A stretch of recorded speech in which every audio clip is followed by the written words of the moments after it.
d'être présent pour cette présentation. Donc, sur la thématique de la communication publique à l'heure des réseaux sociaux et plus spécifiquement l'exemple de la communication gouvernementale, puis ce que fait le service d'information du gouvernement. Quelques mots sur le service d'information du gouvernement, le SIG, parce que je ne suis pas sûre que tout le monde connaisse cette administration, puisqu'il s'agit réellement d'une administration. Ça fait partie des services du Premier ministre, donc de l'administration de Matignon. Il y a un certain nombre de services du Premier ministre et parmi eux, donc, ce service d'information qui serait plus justement un service de communication, puisqu'on fonctionne réellement sous la forme d'une agence de communication au service de l'action du gouvernement. Pour présenter rapidement les missions du SIG, je dirais qu'il y a 3 missions principales qui se réunissent autour de cette mission de communiquer sur l'action gouvernementale. Tout d'abord, une mission d'analyse. Analyser quoi ? Eh bien, l'actualité, les sujets qui sont au cœur des préoccupations des Français, c'est l'analyse des médias, des réseaux sociaux, mais aussi de l'opinion, avec un certain nombre de sondages, de baromètres qui sont effectués par le service d'information du gouvernement.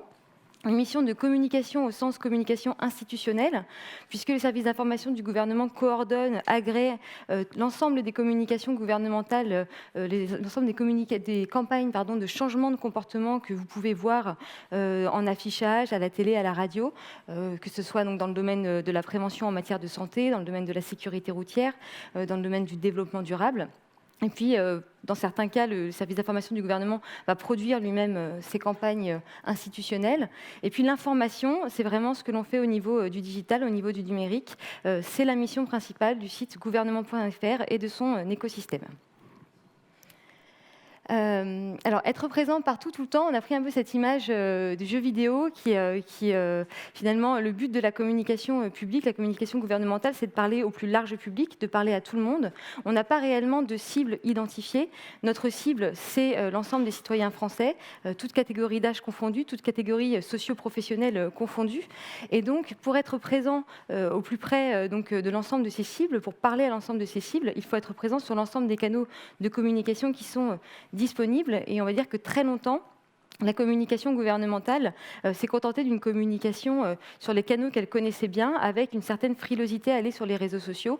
Et c'est de cette nécessité d'investir l'ensemble des canaux qu'est née la volonté d'aller notamment sur les réseaux sociaux. Et ce qui fait qu'aujourd'hui, on est présent sur la quasi-totalité des réseaux sociaux, en tout cas les plus utilisés par les Français.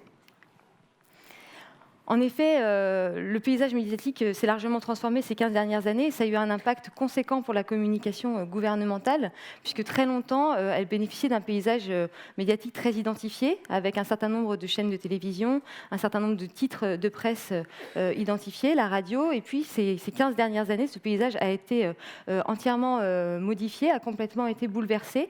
On a une multiplication des chaînes de télévision. Pour la presse et la radio, le phénomène ne se retrouve pas, mais c'est compensé par une arrivée sur le web de la plupart des grands titres de presse et une multiplication des sites d'information que sont notamment les pure players sur la toile. La transformation du paysage médiatique, c'est aussi la transformation de la consommation de l'information, des usages, puisque aujourd'hui, la plupart des internautes vont consommer l'information, notamment sur mobile ou tablette, avec un certain nombre d'applications à disposition. La multiplication de ces canaux d'information n'a pas pour autant accru le temps disponible de l'internaute sur l'information, c'est-à-dire qu'il va switcher très souvent entre différentes applications, il va vouloir trouver très rapidement l'information qu'il recherche, il va être soumis à un ensemble de flux d'informations, et dans ce paysage médiatique qui a beaucoup bougé, la communication gouvernementale doit être en capacité d'exister, d'être présente, mais aussi d'être visible, et c'est tout l'enjeu de l'arrivée sur les réseaux sociaux.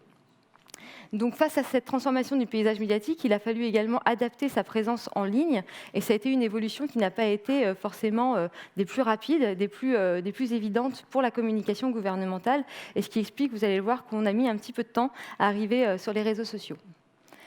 Tout d'abord, donc, adapter notre présence sur la toile, c'était adapter notre site internet. Gouvernement.fr, c'est un peu le vaisseau mère, c'est le cœur de l'écosystème gouvernement.fr.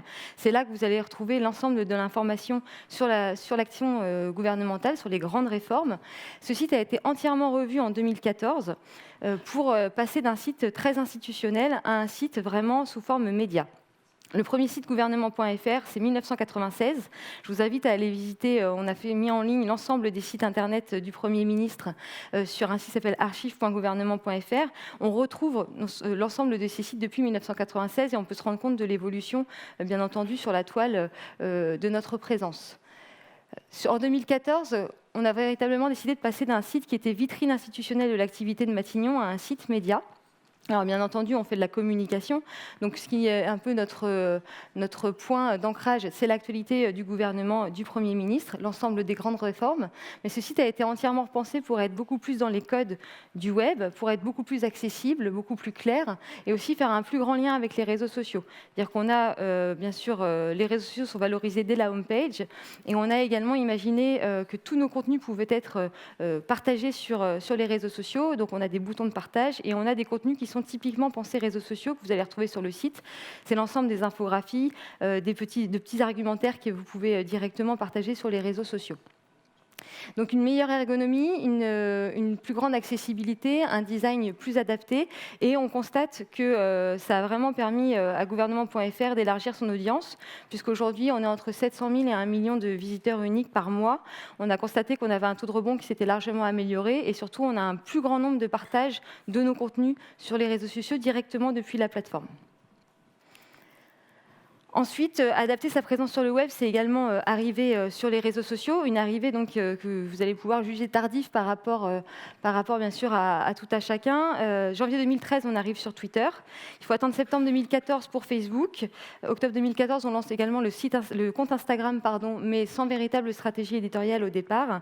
Et puis depuis février 2016, on est sur Snapchat. Alors sur Snapchat, on a un peu rattrapé notre retard, parce que si on n'est pas la première institution publique à être sur Snapchat, puisque c'est l'Élysée qui est arrivé en premier, on est la première administration aujourd'hui à avoir développé une réelle stratégie éditoriale sur ce réseau. Aujourd'hui, pour faire un petit point statistique, l'écosystème gouvernement, c'est 330 000 followers sur Twitter, avec une moyenne de 30 000 impressions par tweet, avec des records battus autour de plusieurs centaines de milliers d'impressions, voire 1 million sur certaines séquences. Sur Facebook, on est quasiment à 200 000 fans Facebook, avec une moyenne de 200 000 impressions par post, et avec également des records qui battent les plusieurs millions d'impressions sur certains posts. Sur Instagram, on est un petit peu moins fort. On est environ à 7000 abonnés sur notre compte Instagram. Et puis sur Snapchat, on est arrivé donc il y a de ça quelques mois, et donc on est environ à 1800 vues par stories, mais avec un taux d'engagement assez fort par rapport à notre public qui est très jeune, puisqu'on a environ 30 à 40 réponses lorsqu'on interpelle un peu les Snapchatters en réponse à nos stories. Donc, s'adapter pour survivre, c'est un petit peu l'enjeu de la communication gouvernementale sur les réseaux sociaux, puisqu'il ne suffit pas d'arriver sur les réseaux, il suffit également il faut encore avoir une réelle stratégie de communication sur ces réseaux sociaux. On sait très bien qu'on ne peut pas se contenter aujourd'hui de faire de la communication descendante, de diffuser nos messages. Très longtemps, au départ, on a utilisé les réseaux sociaux, notamment Twitter, pour diffuser nos contenus, sans forcément penser à des formats spécifiques et sans forcément penser à des contenus spécifiquement dédiés à ces réseaux sociaux. On s'est rendu compte que si ça apportait un peu de trafic sur le site, on n'avait pas forcément de visibilité, on ne gagnait pas en followers, on n'avait pas beaucoup d'engagement sur nos posts. Et finalement, on se contentait de reproduire ce qu'on faisait sur gouvernement.fr sur les réseaux sociaux. Donc il a fallu repenser cette stratégie éditoriale, ce qui a pris un peu de temps, mais pour se dire que finalement, la communication gouvernementale, aujourd'hui, elle doit trouver sa place dans la timeline de l'utilisateur. C'est la timeline aujourd'hui qui dicte un peu l'importance de l'information. Chacun est branché sur son Twitter, sur son Facebook. Et sur cette timeline, la communication gouvernementale, elle n'a pas plus de poids en soi qu'une publicité, que le top 10 des animaux empaillés ou que le statut de votre contact Facebook qui va poster un GIF, un statut simple ou un article de presse. Donc pour trouver cette place sur Sur cette timeline, il est important à la fois de s'adapter au code des réseaux sociaux, mais également d'adapter son message. C'est-à-dire qu'on ne va pas forcément parler de la même manière sur Twitter, sur Facebook, sur Instagram. On ne va pas se contenter de reproduire notre communication sur gouvernement.fr sur l'ensemble des réseaux. Donc c'est s'inscrire déjà dans l'actualité des réseaux, faire un travail de veille. Et là, on a un travail de veille très important à accomplir au quotidien, qui est de surveiller les sujets qui font l'actualité, les sujets qui intéressent les internautes et de pouvoir s'inscrire finalement dans ces tendances. C'est très simple sur Twitter, il suffit de suivre les trend topics. Trend topics qui nous concernent et des fois d'ailleurs qui ne nous concernent pas, puisque nous sommes allés beaucoup plus sur des sujets qui étaient traités par les internautes, toujours en essayant bien sûr de faire le lien avec nous, nos sujets, les sujets qui concernent notre communication. On le verra après, puisqu'on ne fait jamais disons, d'intervention gratuite, puisqu'on va toujours mettre ça en écho avec l'action du gouvernement. Suivre les tendances, c'est également donc, suivre un peu les tendances en termes graphiques, en termes de mise en forme de ces contenus. Et ça peut être, par exemple, s'inspirer de ce qui peut se faire en termes de titrail, se dire que ce qui fonctionne bien, c'est l'ensemble des tops. Et bien, nous aussi, nous avons développé des articles listes avec des chiffres sur par exemple, l'attractivité de la France. Nous avons développé un certain nombre de contenus en lien avec l'actualité gouvernementale ou l'action du gouvernement pour s'adapter plus au langage des réseaux sociaux. Donc voilà, c'est ce que j'expliquais à l'instant. Chaque réseau social a son propre langage et d'ailleurs, nous, on le constate vraiment au quotidien puisqu'on suit l'écho de nos publications sur les réseaux sociaux et on se rend compte que tous les contenus ne vont pas avoir le même impact en fonction du réseau sur lequel on le poste. On a très clairement, je dirais, un devoir, une mission principale qui est de communiquer sur l'action du Premier ministre. Dans ce cas-là, si on fait un article d'actualité, bien entendu, on va le diffuser également sur Twitter, on va le diffuser également sur Facebook pour faire en sorte qu'il ait de l'écho. Ça peut être une vidéo, ça peut être un article, ça peut être une photo lors d'un déplacement. Mais au-delà de ça, on communique aussi sur des sujets qui peuvent être beaucoup plus larges, qui peuvent dépasser largement l'actualité du Premier ministre, qui vont concerner des actualités de ministères, mais bien sûr l'activité donc du gouvernement, et qui peuvent aussi concerner des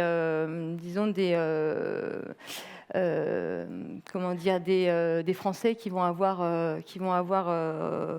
vont obtenir une médaille lors d'une compétition sportive. Ça peut concerner une entreprise française qui va être valorisée à l'international. On va également se faire l'écho de ces réussites françaises. Donc on se rend compte que par exemple sur Twitter, on va s'inscrire, il y a certaines thématiques qui vont extrêmement bien marcher parce qu'elles concernent l'écosystème Twitter en particulier. Il y a un certain nombre de cibles qu'on arrive à atteindre facilement sur Twitter. Je peux prendre l'exemple du e-sport. Le e-sport, on a décidé de s'y intéresser parce que, premièrement, on pensait que c'était important de valoriser le e-sport en France. Deuxièmement, il se trouve que le e-sport était une composante importante du projet de loi sur le numérique. La reconnaissance du e-sport, c'est quelque chose qui était très attendu par les gamers. Et puis, on a salué, à l'occasion d'une compétition StarCraft, la victoire d'un Français, Lilbo, comme on peut saluer la victoire d'un athlète lors d'une compétition. Et on s'est rendu compte que ça avait eu un écho important au niveau de la communauté du e-sport sur Twitter. Ils avaient été très flattés que le gouvernement s'intéresse au e-sport. Et donc, on s'est dit que c'était un sujet qui était nécessaire d'exploiter. On a fait un portrait d'une joueuse qui s'appelle Kayane. On a fait un grand angle, un reportage vidéo sur le e-sport. On a également suivi toute l'actualité du e-sport par rapport au projet de loi numérique. Et à chaque fois, c'est un sujet qui a extrêmement bien marché sur Twitter, puisqu'il y avait, sur ce réseau en particulier, étaient très présents les acteurs du e-sport, alors que sur Facebook, beaucoup moins. Sur Facebook, au contraire, on se rend compte que des sujets qui vont plus relever du storytelling, des sujets qui vont plus relever, par exemple, également de services publics. Je pense notamment récemment à Blocktel. Vous savez, c'est cette plateforme qui a été mise en ligne pour permettre de bloquer le démarchage téléphonique. Ce sont des sujets très pratico-pratiques qui concernent le quotidien des gens et qui vont extrêmement bien fonctionner sur ces réseaux. Et donc, on va particulièrement aller diffuser donc, ce type de mesures qui a été décidé mise en place par Bercy sur Facebook. Sur Instagram, bien entendu, c'est pareil. On sait que ce qui fonctionne, c'est la photo. Là, je ne vais pas vous apprendre grand-chose, notamment la photo de coulisses. Donc, on essaye au maximum de faire rentrer les utilisateurs d'Instagram dans les coulisses, notamment des déplacements du Premier ministre, en travaillant avec les photographes du Premier ministre pour avoir de belles photos à mettre en avant sur la plateforme. Enfin, sur Snapchat, on a complètement dû, bien sûr, s'adapter à ce réseau très différent des autres en termes de langage, en termes de mode de communication, et on le verra plus tard avec les exemples. On a vraiment développé une ligne très particulière. S'adapter sur les réseaux sociaux, c'est également donc emprunter les codes de ces réseaux. Et je dirais qu'on n'a pas eu peur également d'utiliser les outils que n'importe qui va utiliser sur les réseaux sociaux, c'est-à-dire des vignettes, des photos, des gifs, voilà, pour accompagner nos publications, se permettre d'être vu sur ces réseaux sociaux, et puis aussi faire preuve d'un peu d'humour, ce qui ne fait jamais de mal. Et je pense que l'internaute est tout à fait en capacité de comprendre que le message peut être très sérieux derrière, même si la forme est un peu décalée. Donc, pour reprendre des exemples plus précis, sur Facebook par exemple, on va développer un certain nombre d'outils de promotion de nos contenus, mais également faire un certain nombre de vignettes.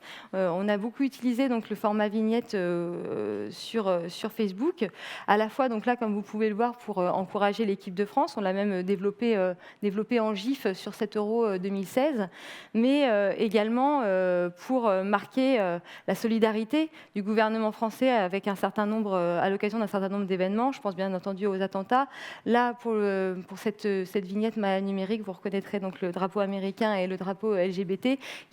Donc la maillot numérique a été mise à ces couleurs à l'occasion, en réaction à l'attentat d'Orlando du week-end dernier. Ce type d'hommage a un écho très important sur Facebook. Cette maillot numérique a été extrêmement partagée, réutilisée par les internautes sur Facebook. Beaucoup l'ont utilisée en photo de profil. C'est important également pour le gouvernement de se positionner sur ce type d'événement et de pouvoir marquer ainsi la solidarité du gouvernement par rapport aux victimes de ces attentats. Sur Twitter, donc, on utilise également beaucoup de vignettes. Alors, les vignettes, ce n'est pas seulement pour accompagner nos contenus, bien entendu, il est très important aujourd'hui, quand on diffuse un contenu, d'utiliser l'image, d'utiliser une vignette de partage pour le mettre en valeur. Il faut savoir qu'on a développé énormément également l'infographie sur gouvernement.fr, pas seulement pour accompagner des contenus, mais également pour offrir de l'information directement consommable dans le réseau. Aujourd'hui, on sait très bien que lorsqu'on diffuse une infographie, les gens ne vont pas forcément aller voir la version en ligne, ils vont se contenter de consommer l'infographie directement dans le réseau, et ça nous permet du coup de toucher une certaine cible, d'aborder certains sujets directement par l'infographie, en donnant par exemple l'essentiel d'un projet de loi, en présentant les chiffres d'un secteur qui est en pleine expansion en France et que le gouvernement souhaite promouvoir. Là, sur les exemples que vous pouvez voir donc, sur cette slide sur Twitter, c'est l'utilisation aussi de la culture populaire pour faire un lien avec l'actualité gouvernementale ou le travail du gouvernement. Sur la première slide, vous voyez donc c'était à l'occasion de la sortie de Jurassic World. Donc, la sortie du film avait vraiment squatté les réseaux sociaux. Il y avait énormément de conversations autour de la sortie de Jurassic World, et nous étions, nous, en pleine séquence COP21. On préparait la COP21 qui se déroulait à Paris. On avait une grosse séquence de communication autour de la COP21. Sur le site, vous pouviez retrouver un espace vraiment dédié qui allait dans profondeur dans le sujet de la COP21, comment ça s'organisait, quels étaient les enjeux. Et puis, on a décidé finalement d'utiliser la sortie du Jurassic World pour parler d'un aspect qui est lié au changement climatique, qui est la disparition d'espèces animales. Et donc là, vous voyez, on s'est mis un peu dans l'optique de Jurassic World. Si on ne veut pas attendre que certaines des espèces que l'on connaît aient besoin d'être reproduites à partir de leur ADN, comme dans Jurassic World, il faut agir. Donc ça permet à la fois d'attirer l'attention sur ce contenu, autour de rebondir donc sur la sortie de Jurassic World pour parler de la COP21. Sur l'exemple d'en dessous, c'était sur la sortie d'une saison de Game of Thrones, où là, on a été plus loin, puisqu'on a développé un parchemin entièrement conçu par un graphiste, une lettre aux 7 familles, aux nobles des 7 royaumes qui combattent dans la série pour finalement le trône de fer, avec un certain nombre de conseils, entre guillemets, et en fait qui reprenaient un certain nombre de réformes mises en œuvre par le gouvernement en termes d'organisation du pays et puis en termes de politique publique. Ah, mince. Les codes Snapchat, donc comme je vous l'expliquais, on est arrivé sur Snapchat en février 2016. Snapchat, c'est essentiellement un réseau où on s'envoie des messages d'utilisateur à utilisateur. Les stories ont été développées depuis très longtemps. Il y a un certain nombre d'acteurs privés, de médias qui utilisent les stories. Et en tant que gouvernement, l'intérêt d'être sur Snapchat, c'était de pouvoir transmettre toujours un message important, un message de fond. Et donc, on a développé un certain nombre de stories en fonction des thématiques d'actualité. Là, vous avez l'exemple de 2 stories. Donc, celle de droite, c'était une story qu'on a réalisée dans le cadre de l'appel au don du sang. Il se trouve que l'Établissement français du sang a lancé des appels à don du sang. Il y avait la Journée mondiale du sang et il y a une communication de l'EFS pour appeler les donneurs à venir plus nombreux donner leur sang. Et donc, on a fait une story. Une story pour parler un peu de à quoi sert le sang qui est donné, comment est-ce qu'il est utilisé et pourquoi est-ce qu'il faut donner son sang. Sur la gauche, c'était une story qui a été publiée la semaine dernière à l'occasion du début de l'Euro 2016, dans la lignée de ce que faisait le ministère de l'Intérieur qui avait donné des bons conseils en termes de guide de supporters, comment se comporter pendant l'Euro 2016. Et donc, on a fait un guide Snapchat du bon supporter de l'Euro 2016. Alors, sur ces 2 exemples, vous pouvez voir qu'on utilise beaucoup les chats. On sait que le chat est le meilleur ami d'Internet et pourquoi pas nous. Donc, on utilise des codes comme des gifs. On utilise beaucoup de gifs animés sur Snapchat, on utilise beaucoup de chats, on utilise beaucoup d'images décalées qui font appel à l'humour, mais toujours derrière avec un message concret, un message sérieux. Sur Snapchat, on utilise beaucoup Snapchat pour la communication de changement de comportement, c'est-à-dire tout ce qui concerne un peu la prévention, les sujets comme donc le don du sang ou encore le guide du supporter de l'Euro 2016. Et on s'adresse vraiment à une population qui utilise ces codes-là. À chaque fin de stories, on fait un appel, la plupart du temps, on fait un appel à contribution de la part des personnes qui nous suivent sur Snapchat. On leur demande eux-mêmes s'ils prévoient d'aller voir l'Euro ou de nous donner leurs pronostics. Et on constate qu'on arrive quand même à créer un certain engagement autour de ces stories et donc à toucher cette population très jeune qui est sur Snapchat. Donc, utiliser les codes de la culture populaire, utiliser les codes du web, utiliser des gifs, faire appel à l'humour, oui, c'est quelque chose qu'on a vraiment souhaité faire sur gouvernement.fr depuis 2 ans, pour atteindre de nouvelles cibles, pour vraiment s'inscrire dans des conversations qui existent en dehors de nous, quelque part, en dehors de notre ligne de communication, mais sans jamais sacrifier le fond. Quand gouvernement.fr communique, ce n'est pas n'importe quel émetteur, c'est un émetteur qui est très observé. On a vu qu'on avait quand même pas mal de followers, mais au-delà de nos followers, au-delà des gens qui nous suivent directement, on sait que chaque campagne de communication, chaque tweet, chaque post Facebook va être scruté, va être étudié et en quelque sorte, on va nous attendre au tournant. Donc lorsqu'on décide de faire une opération un peu décalé, il faut qu'on s'assure bien entendu que sur le fond, on a une légitimité à aller sur ce terrain. On ne fait pas d'opération gratuite. Par exemple, si vous prenez les exemples qui sont pris sur la slide, tout en bas, on voit une opération qu'on a fait autour de House of Cards, la sortie de la nouvelle saison sur Canal+. On a quelque part répondu à Frank Underwood et Claire Underwood en mettant en avant que ce qui peut se passer dans la série House of Cards des États-Unis ne se passerait pas forcément en France, notamment en termes de collusion entre les lobbies et le pouvoir en place. en termes de transparence et de contrôle. Vous savez certainement, ou je ne sais pas si vous le savez, mais qu'il y a eu, en termes de modernisation et de transparence de la vie publique, la mise en place notamment d'une haute autorité de transparence de la vie publique avec un certain nombre de garde-fous pour s'assurer que les personnes élues, notamment, n'ont pas d'intérêt avec des organismes, des intérêts privés. Et donc, on a mis en place ce type de vignette pour créer une conversation avec Canal+. Et donc, en créant cette conversation avec Canal+, on est rentré également dans une conversation avec un certain nombre d'internautes qui commentaient la série et qui réagissaient à nos tweets.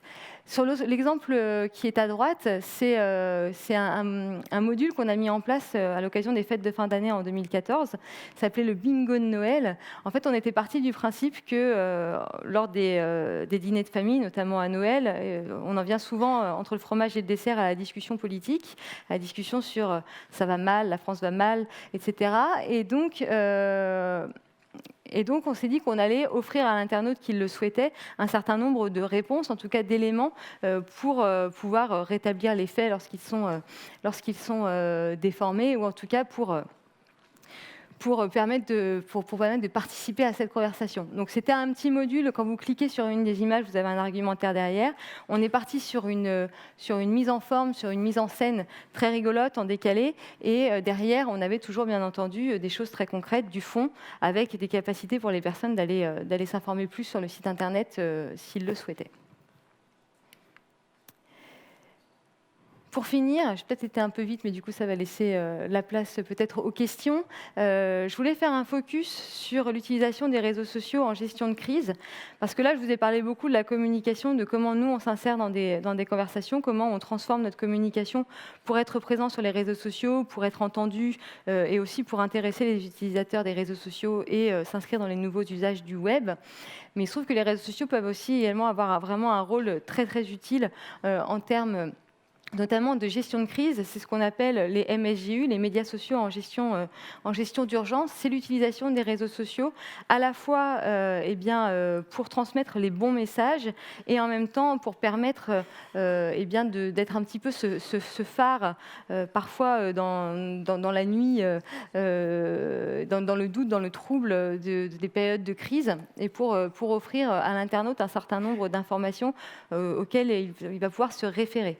Si on reprend les événements qui ont marqué 2015, que personne n'a oublié, et même 2016 en Belgique, on s'est rendu compte que il y avait souvent un report sur les réseaux sociaux des personnes qui cherchaient de l'information, tout simplement parce que les réseaux téléphoniques étaient très souvent saturés.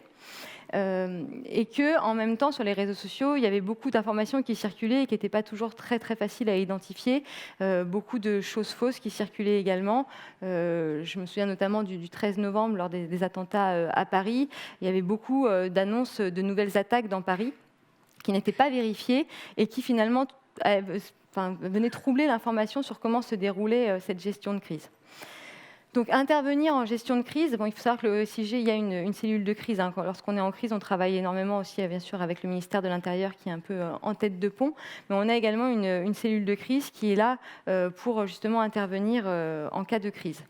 La crise, c'est bien sûr les attentats, on y pense, mais ça peut être aussi les inondations. On l'a vécu dernièrement. Il est aussi important d'informer les gens lorsqu'il y a des inondations, de leur donner les bonnes informations, de leur expliquer où sont les risques de crue et où est-ce qu'il n'y a plus de risques de crue et comment est-ce que les choses se mettre en place face à ce type de catastrophe naturelle. Donc, avant la crise, on a développé vraiment un ensemble d'outils justement pour éduquer en quelque sorte les gens au MSGU. Donc on a fait un ensemble d'infographies notamment qui donnent à voir les bons réflexes. Comment est-ce qu'il faut agir en cas de crise majeure? Comment est-ce qu'on peut intervenir sur les réseaux sociaux? Comment est-ce qu'on peut être utile, surtout à cette gestion de crise? Donc où s'informer? Quels sont les comptes aussi qu'il faut suivre, ceux auxquels il faut se fier, auxquels il ne faut pas se fier? Et puis en cas de crise, en cas de risque naturel, on a aussi développé un ensemble d'infographies sur comment réagir en cas d'inondation, en cas de tempête, pour avoir ces bons réflexes. Pendant la crise, bien sûr, on a un accompagnement de la communication autour de cette crise. Si je prends l'exemple des attentats de Paris du novembre dernier, ça passe par la diffusion de numéros utiles, savoir où se renseigner lorsqu'on est touché, lorsqu'une proche peut être touchée par ces attentats. Ça peut être, sur le plus long terme, faire des appels à dons du sang pour permettre de mobiliser les gens autour de cette nécessité de donner son sang. Et voilà, donc j'ai mis également la vignette de remerciement, puisqu'on a eu vraiment une mobilisation des utilisateurs des réseaux sociaux autour de la crise des attentats de Paris pour relayer justement les bonnes informations et faire en sorte que l'information soit claire. Voilà, je crois qu'il me reste peu de temps, donc j'espère avoir été assez claire. Je vous remercie. Je vous invite à suivre nos comptes sur les différents réseaux sociaux. C'est simple, c'est toujours gouvernement FR, comme gouvernement français, donc c'est relativement simple. Et si vous avez des questions, je vous écoute. Merci beaucoup, Émilie.